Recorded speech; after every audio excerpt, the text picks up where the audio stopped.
Hey, we're over here on Classic Era. This is a Sunday afternoon. I'm going to be answering a lot of questions that I've been getting on stream and YouTube comments lately, all about Classic Era here.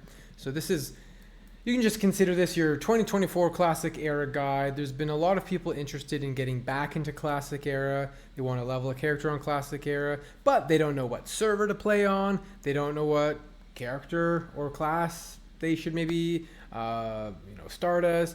I'm going to be telling you how to make gold quick, and I'm going to be telling you how to gear up fast. First of all, this is on Whitemane. I predominantly play Alliance, but I do have a Horde character here. Now, because I've played on Alliance for a long time, and I have a lot of geared characters on Alliance, I have a lot of friends on Alliance, I have a good amount of gold on Alliance, it would be very easy for me to, if I wanted to, gear up fast track through GDKP on Alliance. I'm doing this all natty, full natty bra on Horde, no help except for I did get a 5,000 gold donation from one of my fans, but I haven't really been farming much on this character because I have other characters, so that kind of balances it out. But full disclosure, I did get a little donation, but I'm also not doing all the economical things that I'm going to suggest that a new player does to farm and earn gold. So first of all, server. Like I said, this is Whitemane, but if you're also on North America and you want to do PvE, then you'd play on Mancrick. Whitemane is very populous on both Horde and Alliance, a ton of raids, PvP, all sorts of things going on all the time. For those in the EU, then you can play on Firemaw, that's the big PvP cluster, or Pyrewood Village is the PvE cluster. The PvP clusters are bigger than the PvE, but they both have stuff going on.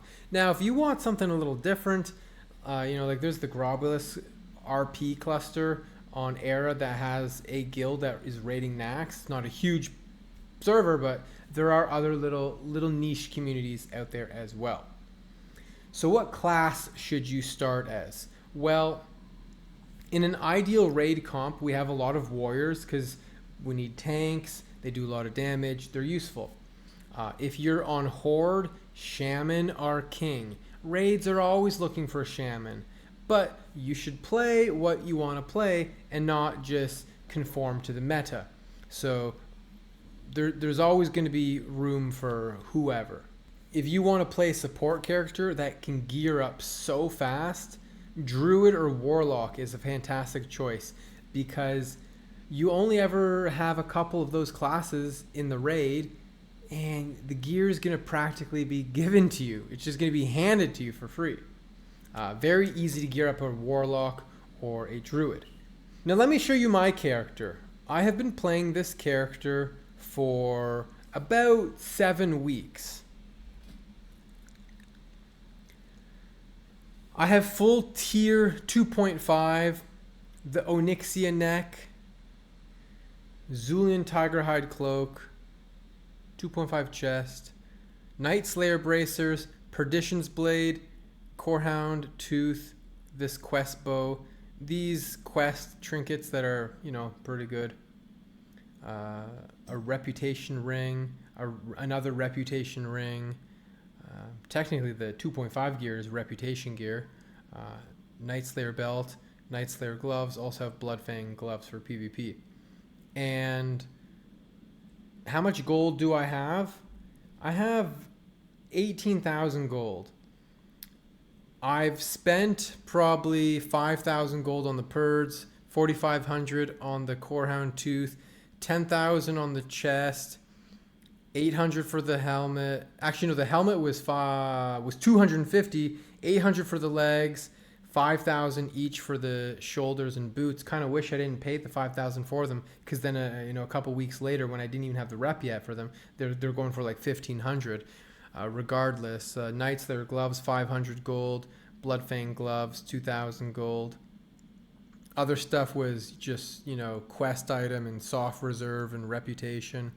So how do you make gold? Let's go look at the auction house, because you might be thinking like, oh my gosh, dude, you're spending thousands and thousands of gold on this gear.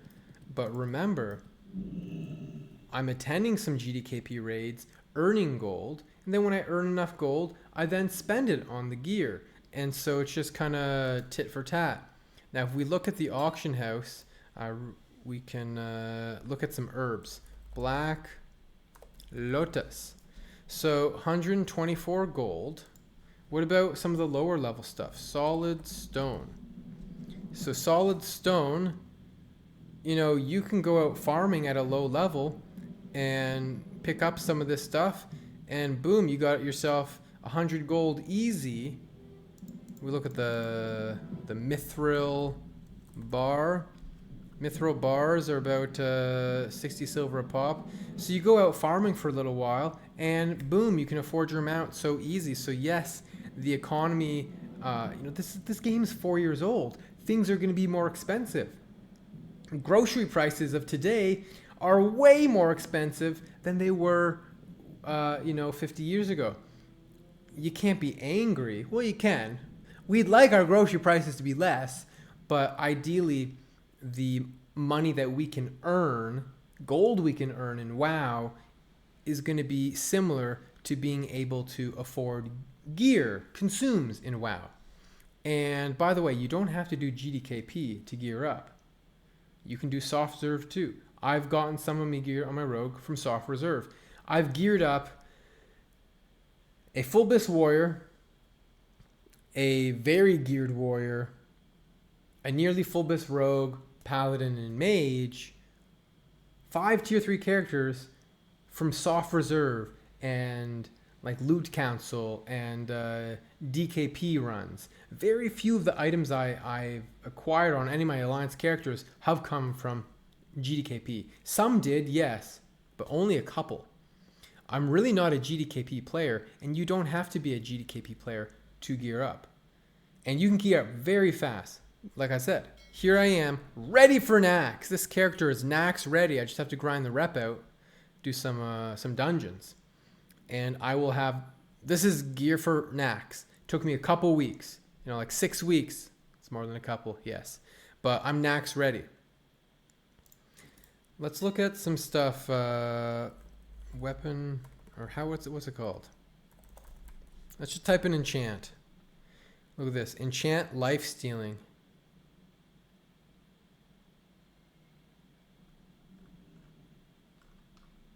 Where does that enchant drop from?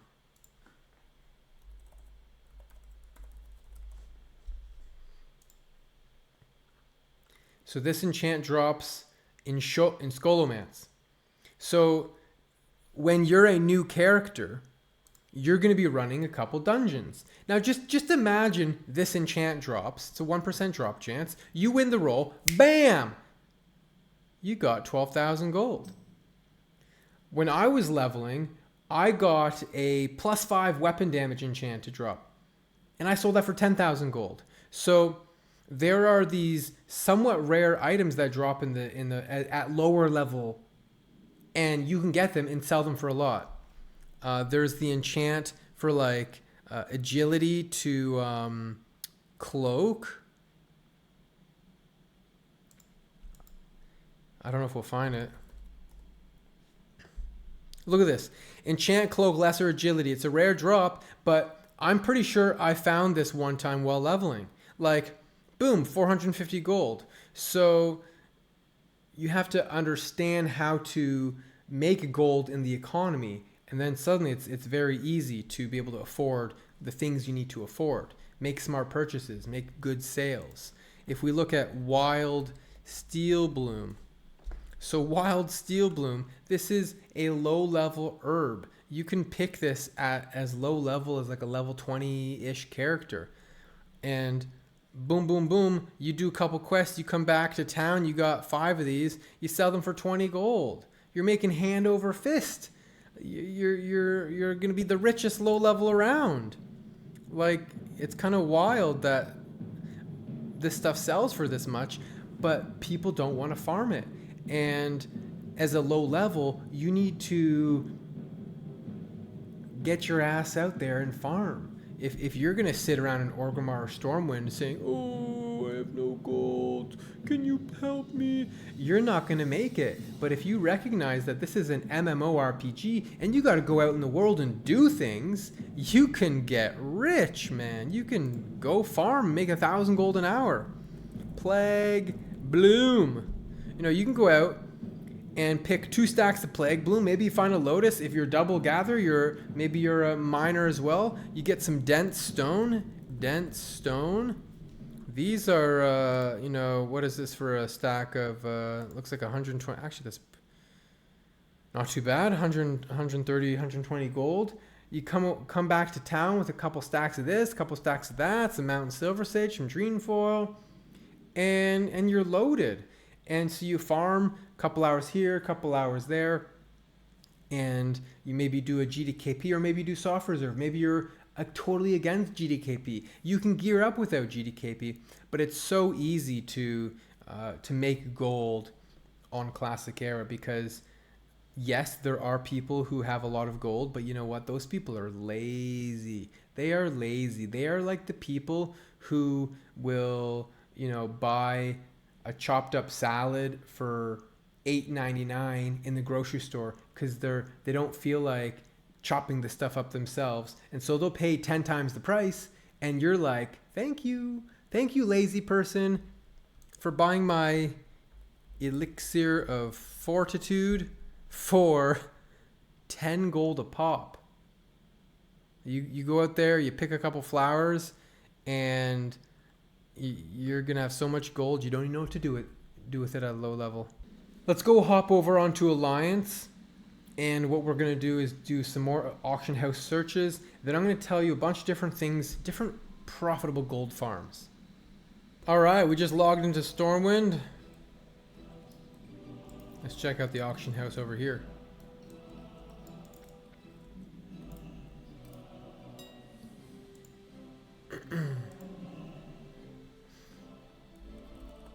Let's look at the Wild Steel Bloom. That's a little cheaper over here. But anyways, it's still, you know, a good price. For selling, dense stone. Similar. Black Lotus. Elemental Earth.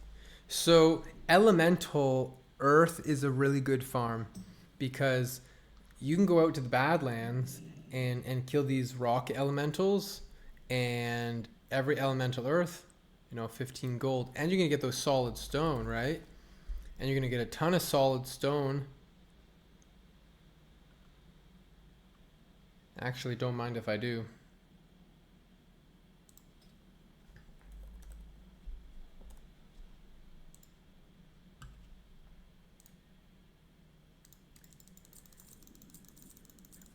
I'll be honest, I'm addicted to solid stone. When I see solid stone at a good price,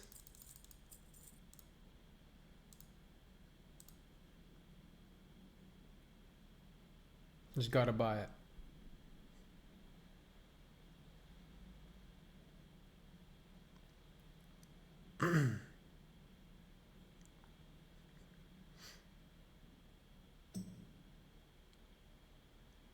But here I am, someone who has a decent amount of gold, who doesn't have as much time to farm anymore. I used to farm a lot, but it's like, okay, do I make a YouTube video or do I farm?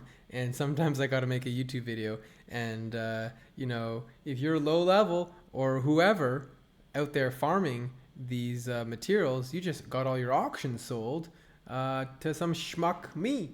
Elemental Water is another awesome farm. You can go to the Arathi Highlands, or out in Stranglethorn Vale, there's the island, and you can farm these water elementals. Or Elemental Fire is also pretty expensive. There are other profitable things that you can sell. It's a low drop chance, the Greater Shadow Protection Potion. This drops out in EPL. Actually, might be all the Plague Lands. You're leveling up, you're questing. What if one of these bad boys drops? Cha-ching, you just got 400 gold. Or look at this Greater Frost Protection Potion. That's like, these things are somewhat rare, and people will buy them. Check out this enchant. See? +5 weapon damage. This is the enchant that I found. I sold it for 10,000 gold. These things are worthwhile. And you can find them in a dungeon because you need to go gear up. Maybe you go do Strat Live, and then we have a Righteous Orb. And the Righteous Orb, you win it, and cha-ching, you just got yourself 300-ish gold. So it really isn't, in my opinion, difficult to gear up. Let me tell you a story. I once did a Strat Undead, and the healer in there, it was a druid. They're like, I've been playing for 2 years, and you know, man, I'm still trying to get these who's bowing towards me? Oh, thank you. Brilliant. I'm trying to get these Wild Heart or whatever the druid legs are, and I'm trying to get my set, man. And then once I get that gear, I can go to maybe I can go to Zul'Gurub. And it's like, bro, you've been playing for 2 years. You could literally just get attuned to Blackwing Lair, do a Blackwing Lair soft reserve, and none of the other druids are going to need the tier gear. You could, if it all drops, you can get full tier 2 in like a week or 2 or 3. It depends how if it drops or not. But like, people, they don't understand. It's so easy to fast track in this game, and you just got to join a guild. For the last 2 years, I've had people join our Nax raids, and we basically give this new player, well, whether it's a rogue in tier 1 or a healer, they basically get full tier 3 should all the pieces drop in like 1 or 2 raids. And it's really not that difficult to gear up. You just got to join a guild. Like a real guild, not a GDKP guild. Look at these cringe guilds that have the word GDKP in it. But wee-oo. But join a real guild, join a group of players, and you can gear up together. So whether you want to do soft reserve or GDKP, there are so many ways to gear up. If I was leveling a character, I would do double gatherer. I would do mining and herbalism, and just switch back and forth between the 2 tracking methods, and bada bing, bada boom. You're going to be making money hands over fist, and by the time you're level 60, you should have thousands of gold. Then you do a couple raids, you can get some really cheap gear. Before you know it, you're in Molten Core, Blackwing Lair, AQ40, and within a month's time, you could be in Nax. The world of Warcraft Classic Era is your oyster, and or something. Anyways, it's very easy to make a lot of gold here, and to gear up, and to do all the things you want to do. In my opinion, it just takes the knowledge of how to do it. I hope this sort of gives you an idea of how to go about doing that. I know it's not a step-by-step process, but it's a matter of picking up some professions, looking at the auction house and seeing, okay, where can I make my most gold per hour? Is it riding around Eastern Plaguelands? Where do I got to go? Those are some options, right? If we look at who Eastern Plaguelands, there's 28 people out there. This is a summoner. You got some low-level people. You got some people who might be farming or might be AFK. Who knows? But there are definitely a lot of flowers out there that are just screaming, "Pick me, pick me!" So, in closing, a lot of people are playing Era. Era is very much alive. Yes, there are GDKPs, but you don't have to do GDKPs. But I'll see you later, because I'm going to go do a raid or kill some horde or do something here. Have a good one, and if you play on Whitemane, hit me up on any of my characters. If you enjoyed the video, drop me a sub and a comment. I read and respond to each and every one. Catch me live on my Twitch channel, Dwarflord TV, to connect with me or say hi to me in game on any of my characters. Dwarf Lord out.